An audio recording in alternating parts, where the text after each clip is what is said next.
On a street where nothing unusual ever happened, one man noticed something nobody else did. At first, people laughed at him. Not openly, not cruelly, but in the quiet way people dismiss concerns they don't understand. They told him he was reading too much into ordinary events.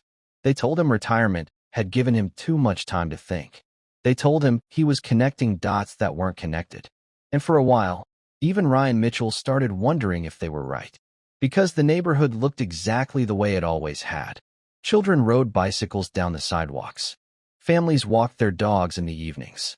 Neighbors waved to one another from driveways and front porches. Nothing appeared out of place. Nothing appeared unusual. Nothing appeared dangerous. Yet every time Ryan Mitchell looked across the street, he felt the same uneasy question returning. A question he couldn't explain. A question he couldn't ignore. 3 months later, police investigators would stand in that same neighborhood examining evidence that would shock nearly everyone who lived there.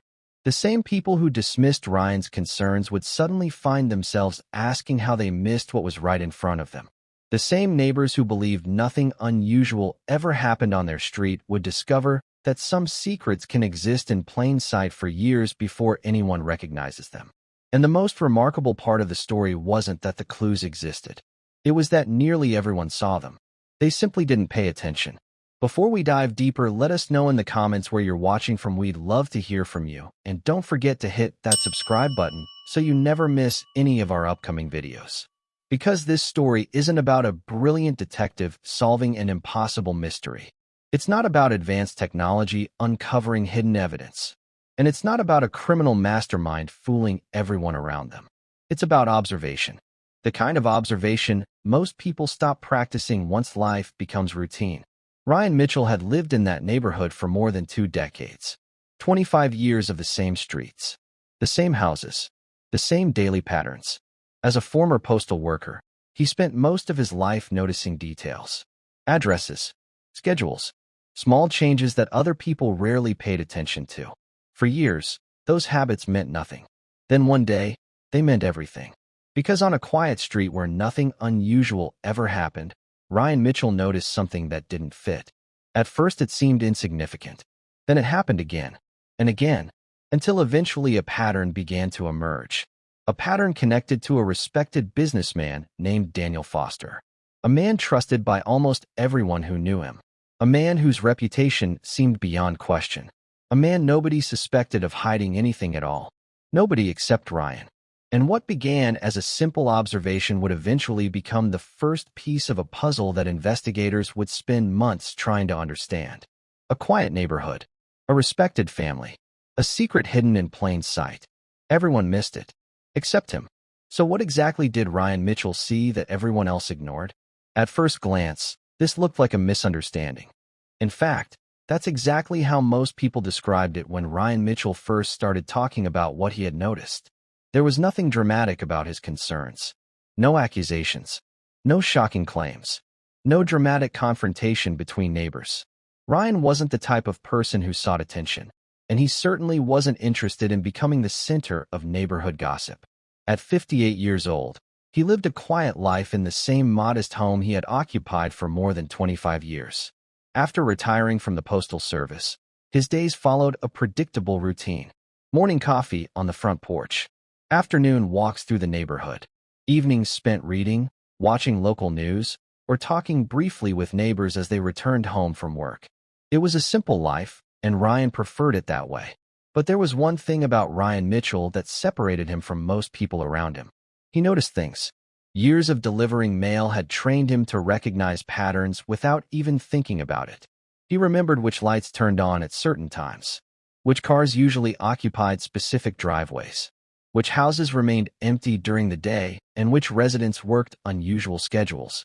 Most people moved through life without paying attention to those details. Ryan couldn't help noticing them.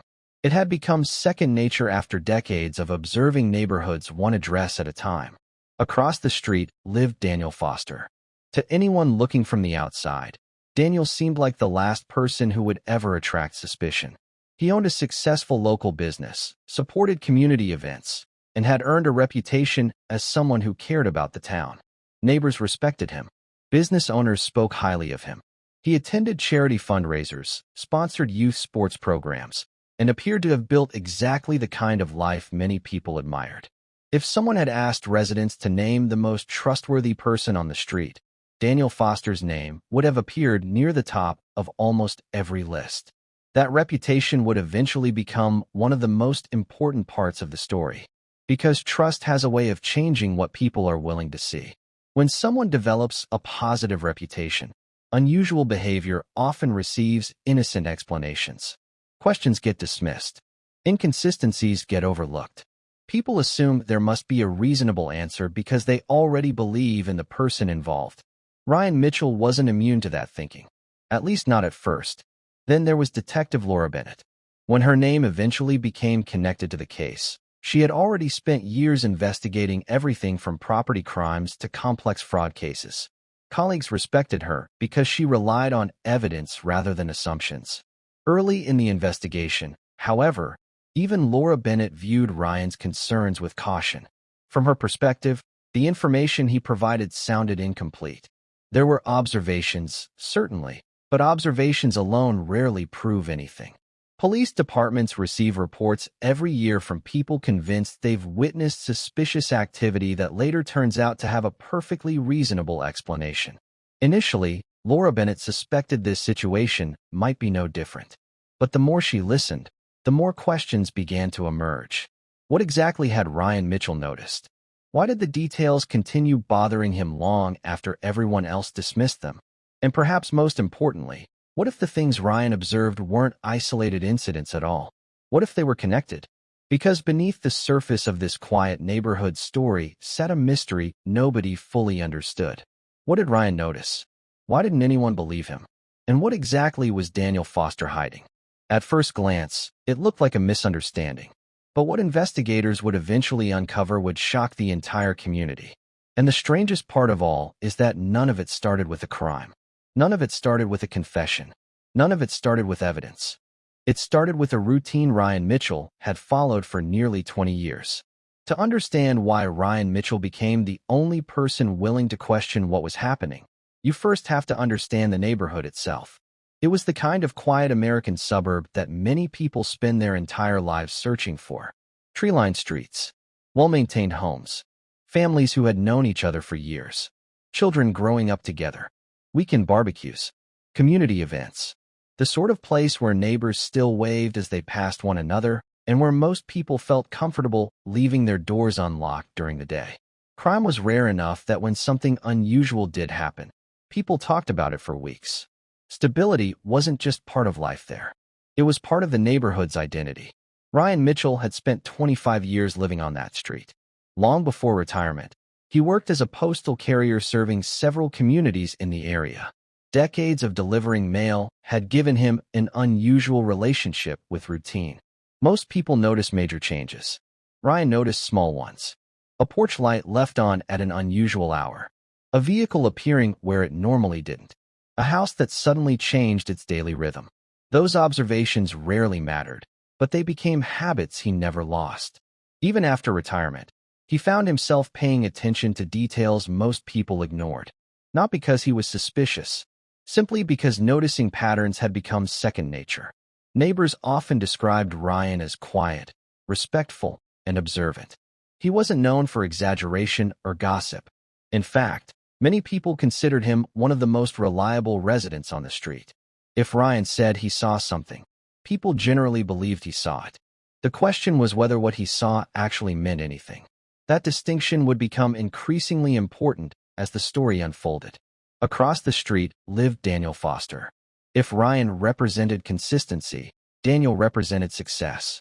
He owned a thriving local business, enjoyed a strong reputation throughout the community, and seemed to embody everything people admired.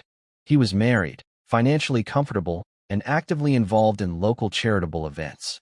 Whether it was sponsoring youth sports programs, contributing to community fundraisers, or supporting neighborhood projects, Daniel's name appeared frequently in positive conversations. He wasn't simply respected. He was trusted. For years, Daniel Foster represented everything people admired. That's what made Ryan's growing concerns so difficult for others to understand. Because nothing Ryan noticed appeared criminal. Nothing appeared dangerous. Nothing even appeared particularly important. At first, it was simply a series of small observations. An unfamiliar vehicle arriving late in the evening. Visitors stopping by at unusual hours. Delivery trucks appearing when most businesses in the area had already closed for the night. Individually, none of those things meant anything.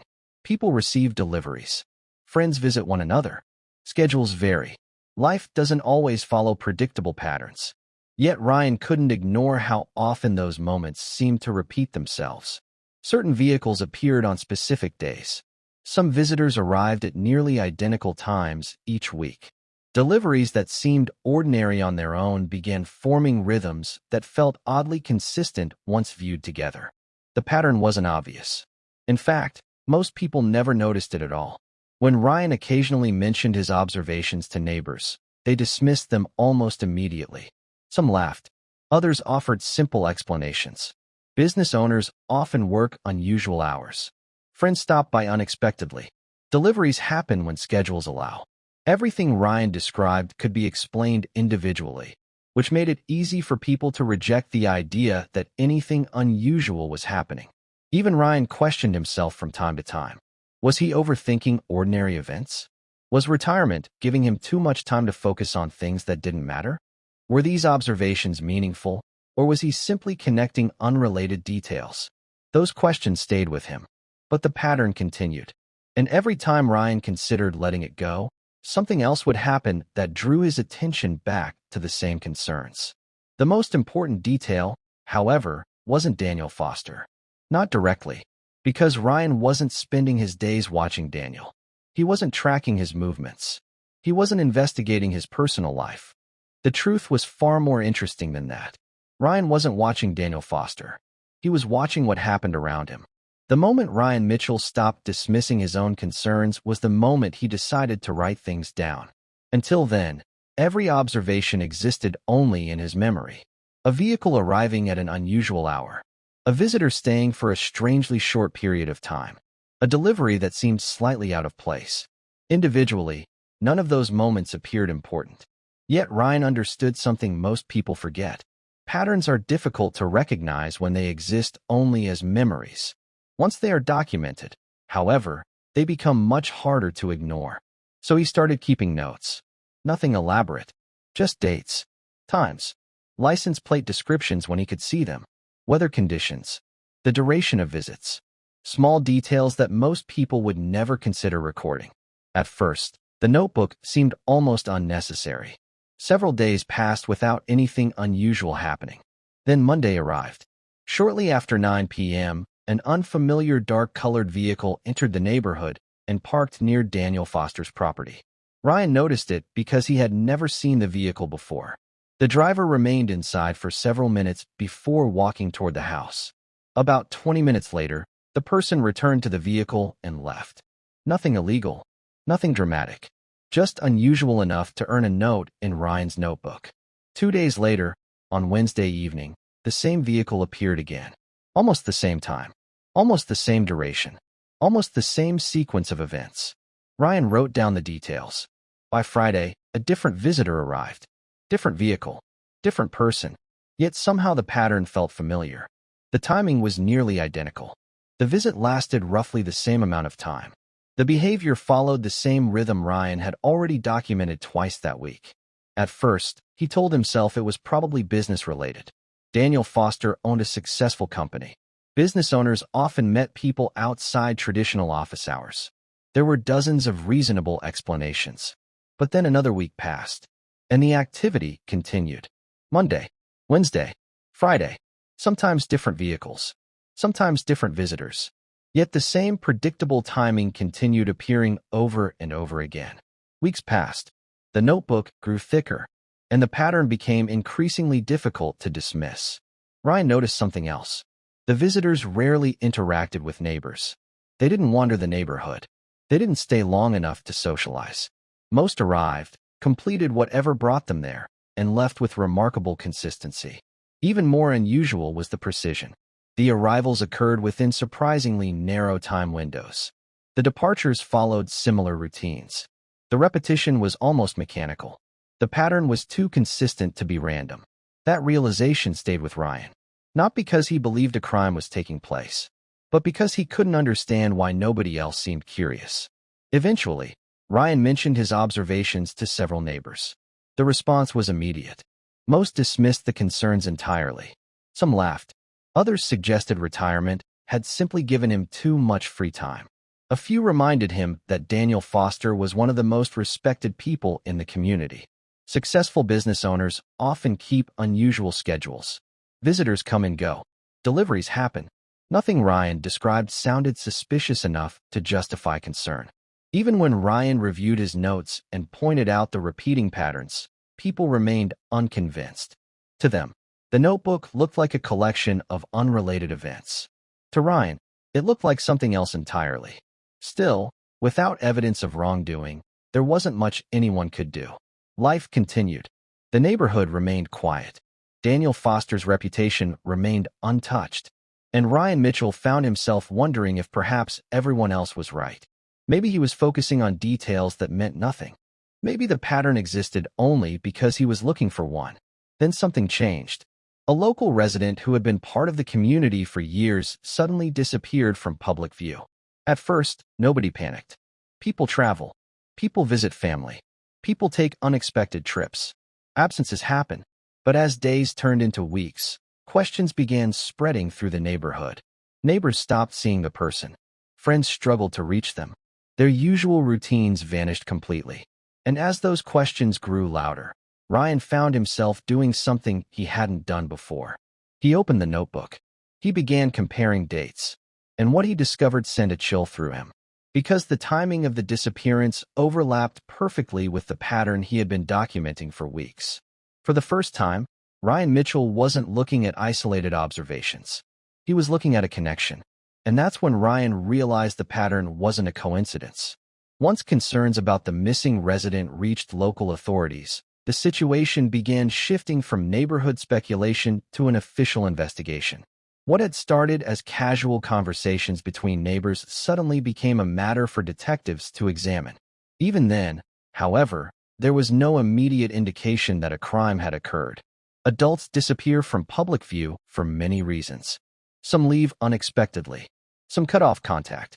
Others simply choose not to share their plans. From an investigative standpoint, assumptions are dangerous. Facts matter. Evidence matters. And at the beginning of the case, there wasn't much of either. That was the challenge Detective Laura Bennett faced when the file first landed on her desk. At first glance, the information appeared thin. A missing resident. A collection of observations recorded by a retired postal worker. Several unfamiliar vehicles entering a neighborhood over a period of weeks. None of those details automatically pointed toward criminal activity. In fact, Laura had worked cases where circumstances initially appeared suspicious before eventually revealing completely ordinary explanations. Experience had taught her to remain cautious. There was no obvious crime, no physical evidence, no clear suspect, and certainly no reason to assume Daniel Foster had any connection to the situation. Still, Detective Bennett believed in examining information before dismissing it, so she requested copies of Ryan Mitchell's notebook. What happened next surprised even her. Ryan's observations were far more detailed than investigators expected. Dates, times, vehicle descriptions, durations of visits, recurring patterns. Everything had been documented with remarkable consistency. What looked like random notes to most people resembled a timeline when viewed through an investigative lens. Laura and her team began comparing Ryan's records against official databases and available records. That was when the first unexpected connection appeared. Several vehicle descriptions documented in Ryan's notebook matched registrations tied to individuals who had no obvious reason to be visiting the neighborhood.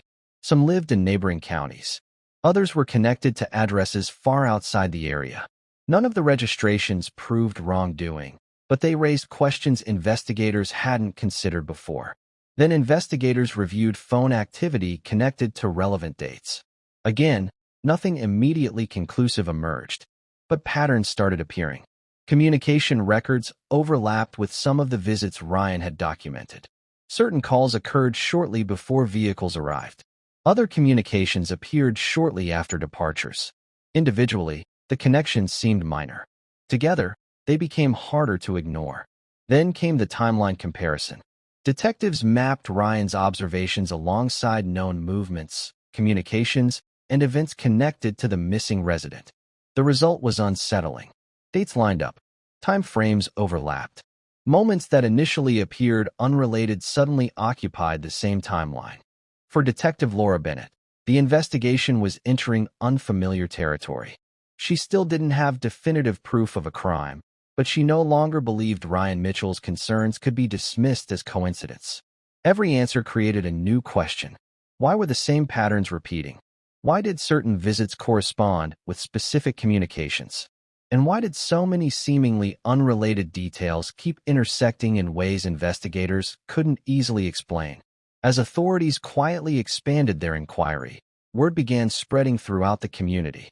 Small-town mysteries rarely remain private for long, and before long, local conversations were dominated by questions surrounding the investigation.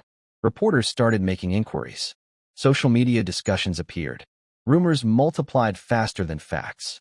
The neighborhood that once seemed immune to controversy suddenly found itself divided. Some residents defended Daniel Foster immediately. They pointed to his years of community service, his business success, his charitable work, his reputation.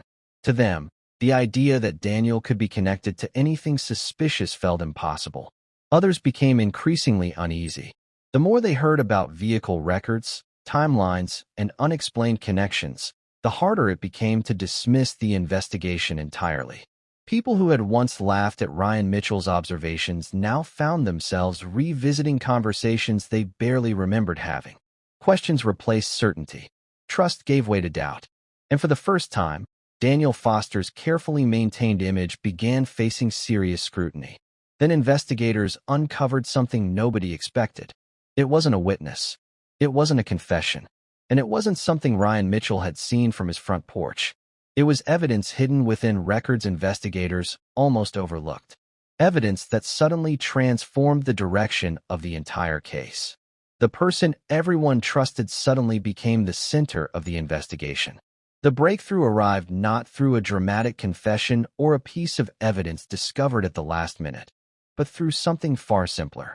Detective Laura Bennett and her team returned to the information they had already collected and began reviewing it from a different perspective. By this point, investigators had accumulated vehicle records, communication logs, witness statements, and Ryan Mitchell's detailed notebook. Individually, many of those pieces appeared ordinary. Together, they told a story nobody had fully recognized. For weeks, investigators had been trying to determine whether Ryan Mitchell's observations were meaningful. Now they were asking a different question. What if Ryan had been right from the beginning? As the evidence was organized chronologically, the answer became impossible to ignore. The pattern was real. The same vehicles appeared repeatedly. The same time frames emerged again and again. The same individuals surfaced across multiple records. What once looked like unrelated events suddenly formed a consistent sequence. Ryan Mitchell had not imagined the pattern. He had documented it. More importantly, investigators realized something else.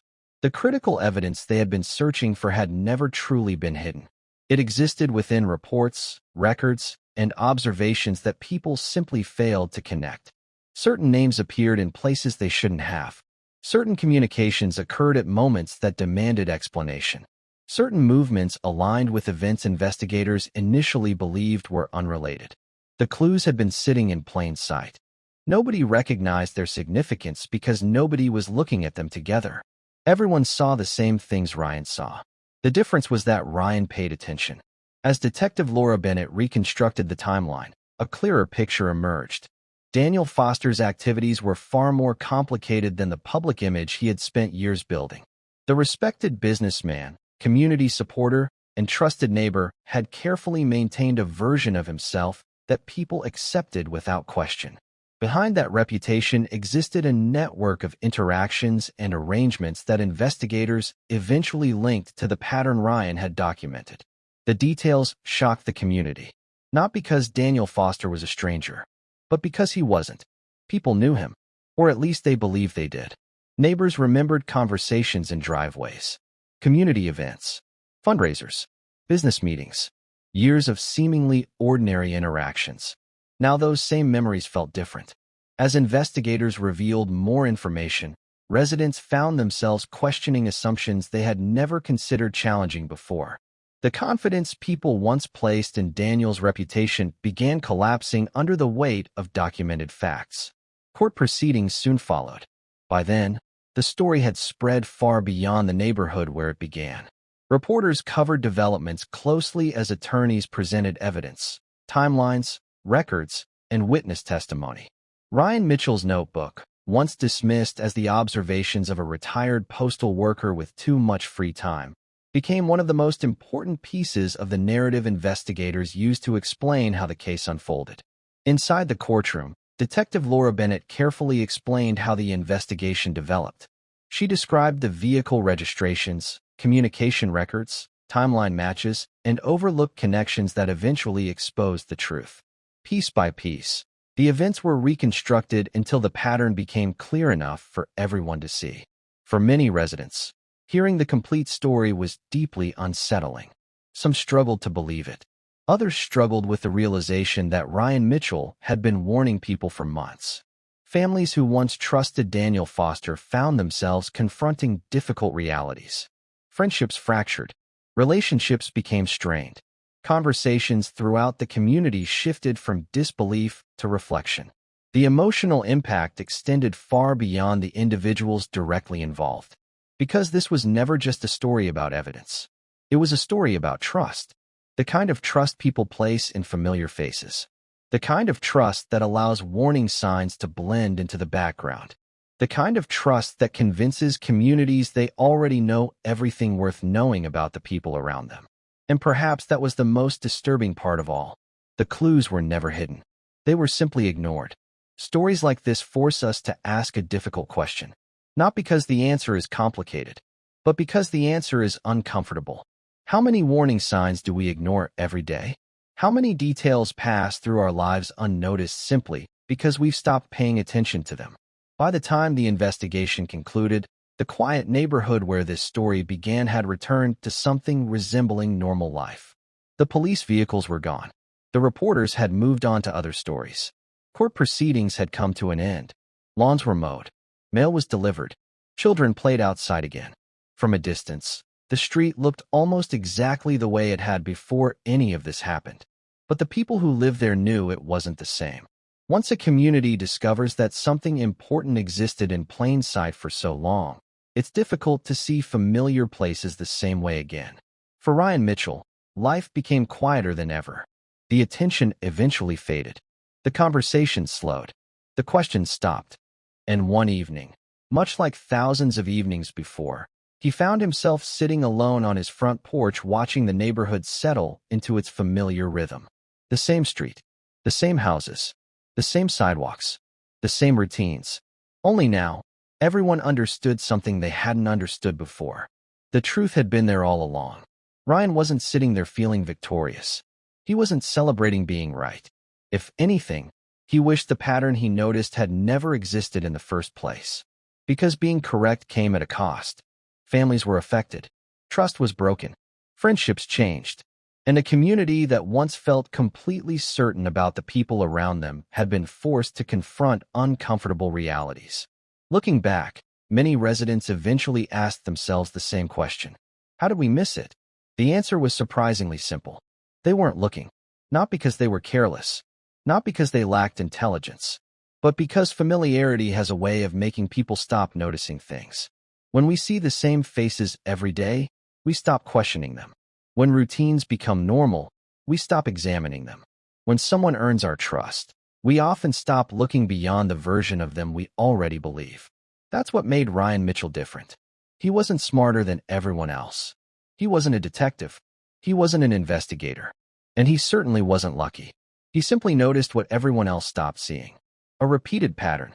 A series of small inconsistencies. Details that seemed insignificant until they were viewed together. The clues were visible to everyone. The vehicles arrived in the same neighborhood. The visits happened in front of the same houses.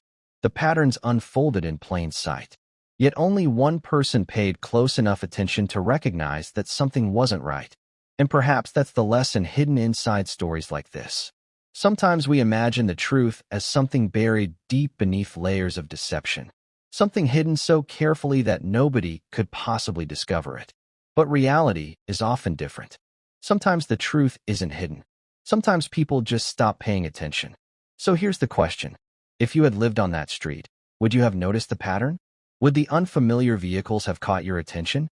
Would the repeated visits, the unusual timing, and the small details Ryan Mitchell documented have seemed important to you? Or would you have done what most people did and dismissed them as ordinary events with perfectly reasonable explanations? It's an easy question to answer after you know the outcome. But what makes stories like this so fascinating is that almost everyone involved believed they were seeing the complete picture at the time. The neighbors saw the same street, the same houses, the same visitors, the same routines, the same Daniel Foster everyone trusted. Yet only one person stopped long enough to ask whether those details meant something more. So let me know what you think in the comments. If you were living in that neighborhood, at what point would you have started asking questions? Would it have been the first unusual visitor, the repeated pattern, or would you have trusted Daniel Foster's reputation just like everyone else? I'd love to hear your thoughts. And if you enjoy stories where one observation changes everything, make sure to subscribe and turn on notifications so you never miss our next investigation. Because if you think this case was unbelievable, wait until you hear about the man who spent 5 years trying to prove a crime had happened before anyone realized there was even a victim. That story begins with a single unanswered question, and the answer would eventually shock everyone involved.